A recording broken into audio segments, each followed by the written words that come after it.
ভাই আপনার নাম কি? আমার নাম সাইফুল ইসলাম। সাইফুল ভাই, আপনার কাছে জানতে চাই, কোন সরকার আসলে দেশে দুর্নীতি দর্শন কমে যাবে বলে আপনি মনে করেন?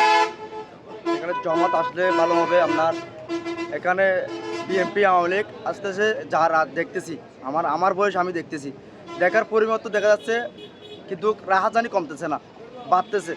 বাড়ার পরে এখানে দেখতেছি সব কিছু লুটপাট রাহাজানি, মনে করেন এখানে আসতেছে পকেটমার, ছানাবাজ সব এখানে আছে। ছানাবাজ কমে নাই, কিন্তু এখনও রাজনীতির পয়েন্টে আসে নাই। কিন্তু পয়েন্টে না আসার কারণে কিন্তু এখানে জমাত আসলে কীভাবে ভালো হবে জানেন? ওই আমাদের ইসলামটা আমার কাহিনী হবে। কাহিনী হলে আমার সমাজটা এমনভাবে কাহিনী হবে। মহিলা আছে, মহিলারা পর্দা খুলে যা আসছে তা করে চলাফেরা করে। ওরা ইসলাম আসলে চলাফেরা করতে পারবে না। আমরা বাজারে গেলে বাজারে কিন্তু জায়গা পাই না, কেন কিছু জন্য জানেন? ও মহিলাদের জন্য। মহিলারাই ওখানে পর্দা ছাড়া আপনার ওখানে চলাফেরা করে, ওখানে বাজার করতে পারি না। আমরা যা ইচ্ছে তা করে চলে যায়। কিন্তু ছেলেরা কি পায়? ওটা আবেগটা পায় না ও মহিলার কাছ থেকে। এ বলে আমার